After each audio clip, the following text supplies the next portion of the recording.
Paris 2017, Part 2. The second time I was in Paris was work-related. At the time, I worked at the US Embassy, and they sent a colleague and myself to a one-week course about running a computer center that was held at a branch of the US Embassy in Paris.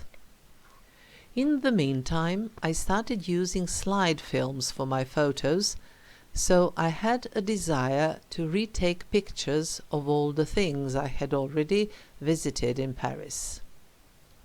When the working day was over, I would go back to the hotel, change, and then run around the city like crazy in order to take the photos. For this purpose, I had only an hour or two every day, because afterwards I was to meet up with other trainees in order to go out. That second stay in Paris was unforgettable because of the craziest combination of people that constituted a group I was in. In addition to the two of us from Serbia, there was a French woman, an American, and an Austrian. For a few days we were joined by a couple, a Norwegian guy and a Thai girl, who stayed at the same hotel as we did. Never before, and never after, did I laugh more and was more silly with people whom I knew so little. But I have to say that during our free time, following the lectures and practices, the group was not only being silly while eating and drinking. We even managed to go for a brief tourist visit. Namely, one day we got tickets for Bateau Mouche, which is a generic name for a large river boat with a completely open upper deck that takes tourists for a visit of Paris as seen from the Seine. The boat passes under numerous bridges and around two islands, one of which, Ile de la Cité, is where the Church of Notre Dame is located. What was very good that second time around was that I came to Paris a couple of days before the beginning of the course, so I managed to go to Versailles again, where I particularly enjoyed visiting the King's suite. The famous Palace of Versailles has to thank Louis XIII for its beginnings, and although Louis XV and Louis XVI also lived in it and gave their contribution, it was Louis XIV who needs to be thanked for the magnificence of the palace, the park, and the fountains. This is the man who should be the first lesson about what self-confidence means. Well, admittedly, he was a king, and that certainly helps. But there have been many other kings, and not all of them have fared great.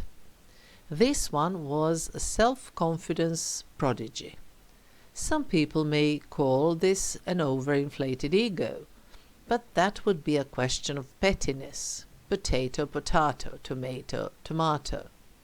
I'm talking about Louis XIV, whose historic nickname is the Sun King, and who said the infamous, "The state, it is I." So, it was precisely him who felt like having a grand palace with parks and fountains. The fashion of the time dictated that without a fountain in your backyard you were a nobody. And this was to happen in the place where the ground was too wet, but without regular watercourses. Did that stop him in his design? Oh no. The soil was replaced and drained, and the water pumps were installed where necessary in order for the fountains to operate. Admittedly, not all the time. It was not technically possible at all, but they would start working in all of their beauty right at the moment when the king and his entourage would be walking by. The Palace of Versailles was also the venue where a number of different treaties have been signed, but one of the most important ones is the Versailles Peace Treaty of 28th of June 1919, which put a final end to World War I, or so it was thought. There were some who disagreed with the treaty and who decided, a couple of decades later, to have its practical annulment. Today, the Palace of Versailles is a beautiful tourist destination near Paris. A visit to the palace entails a tour of most of the building, including the Hall of Mirrors, from which there is a beautiful view towards the gigantic park and the fountains that are behind the palace. It is also possible to visit the park itself, as well as some other buildings and structures that can be found across the area of 800 hectares. The palace itself has the floor area of almost 7 hectares. The entire complex is maintained and kept at the highest possible level, and it indeed deserves at least one entire day. As for the king's private suite, it was necessary for me to join one of the small groups set up right there within the palace itself. The groups were either for French or for English-speaking visitors. It was not possible to visit the rooms belonging to this part of the palace on one's own. Even today, the king's suite, which served this purpose at the time of Louis XV, is visited separately, and it is necessary to consult the website of the palace in order to get the information about it. The rooms are located around the central court that can be seen from the front side of the palace, called the Marble Court. The next day, which was also free, I went to Euro Disney. Nowadays it is called Disneyland Paris, which was opened just a couple of months before my visit to Paris. It was summer and the crowds were huge, so on a couple of occasions I had to wait in line for more than an hour in order to get to some attraction. And it was all fantastically funny, imaginative, and greatly done, but the ride would take just a few minutes, so that the ratio between the waiting period and the fun part was not good at all. I don't know if anything has been done about it, but I've never been to any amusement park since. I don't like crowds. Both my inner child and my adult self know how to play and have fun without waiting in lines. And finally, that visit to Paris was at the time when Concorde was still flying. For those who do not know what I'm talking about, it was the only passenger plane that flew on regular lines at supersonic speeds. It was thanks to it that Phil Collins played both in London and in Philadelphia on the same day when the famous Live Aid was organized back in 1985.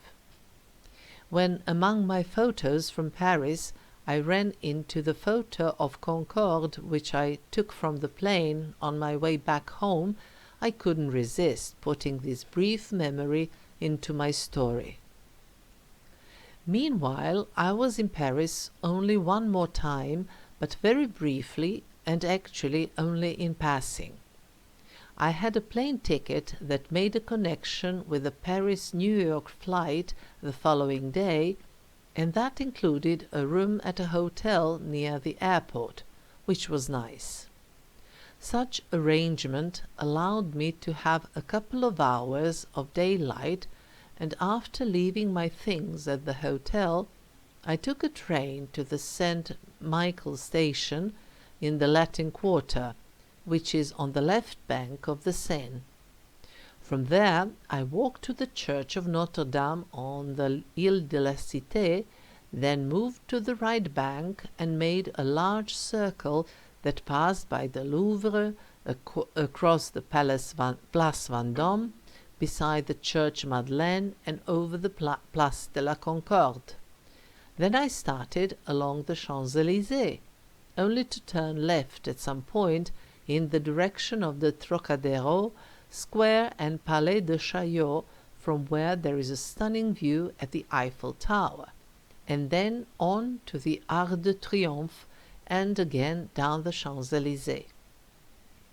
This was when it started to get dark, and I was ready to go back to the hotel. And that was it.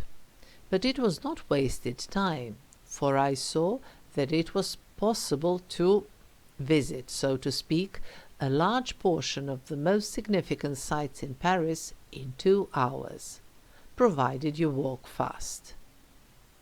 And then more than 20 years passed. Doulé, my friend from Paris, has retired in the meantime, and then started to come to Belgrade more often. As he lives very near me, we see each other regularly, but Paris as a destination actually never figured out in our chatting. Then, relatively recently, Paris started to appear in my thoughts more and more often as a fine place that I could perhaps revisit. At the beginning of the year, my private circumstances were rather complicated, but then they started to clear up, and I took advantage of my first free period, bought a ticket and booked accommodation. Before the trip, I saw that the forecast predicted cloudy weather during my stay, but I realized that this didn't matter at all. I wanted and I needed a vacation and a change, so I started in a very laid-back manner, with no plans as to what in fact I would like to do during this week. Although a lot of time had passed since my previous stay in Paris, I didn't think about whether the city had changed much during that period. Moreover, I took the same guidebook I used the first time around some 30 years ago. As it would turn out later, practically nothing had changed as far as some places of interest for a tourist were concerned, and the guidebook actually served me quite well to remind me of some details. But during my travels, I always tried to keep my eyes open and to be as aware as possible about the events and details that I come across. Thus, on my way from the airport towards the center of Paris, I saw from the bus some shacks made of pieces of cardboard or whatever. The proper name, I guess, is informal settlement. There are those, of course, in my country as well, but I don't know why. Perhaps because I was abroad and then am more aware of such things. Yet I took a mental note of that line of shacks that stretched along a very busy road, and that reminded me of Mumbai in India, with the difference that it was always warm there. Big cities, realistically or merely through hope, offer larger possibilities, and therefore they attract different people, and these people carry along their different destinies. At the final station of the airport bus, I was greeted by Doulé, and less than an hour after my arrival in Paris, I was already sitting with my friends in a bar drinking champagne. Very French indeed. I became slightly tipsy from it and felt like dozing off, but Doulé took me to his bowling club in the forest of Vincennes, so I had a strong coffee there that woke me up a little. This livening up was caused not only by the coffee, but also by the friends of Doulé whom I met there and on account of whom I had to try to activate my basic French. Still, I greatly enjoyed at some point when I was just standing on the side listening to them talking. Of course, I didn't understand much, but I was slowly getting used to the sounds of this melodic language. Melodic language, of course, but provided it is spoken by the people who know how. The plan was that I spent the first night at a cute, recently renovated hotel right across the street from the building in which Dule and Jacqueline lived. So after the visit to the bowling club, I went to the room, refreshed a little, and then the three of us went for a dinner at the younger generation of friends who also live close by. Namely, Jacqueline and Dule have a son, Alexandre, married to Natasha, and they have two super cute girls. As I knew the female part of the family since they had come to Belgrade several times, and I know Alexander from since he was a child, the reunion was very happy and relaxed. We started with all kinds of stories, but somehow in the end it was mostly Alexander and I philosophizing about all sorts of things. The wine with snacks started at once, followed by a main course and a sweet pie, but I particularly enjoyed several kinds of cheese, which friends serve as a dessert. Needless to say, I had to try them all, and they were all fantastic. And thus, with a lot of joy, chatting and laughter, as is becoming when friends get together, the evening came to its end eventually, and I was exceptionally happy and filled with positive emotions. Coming to Paris was the perfect thing to do.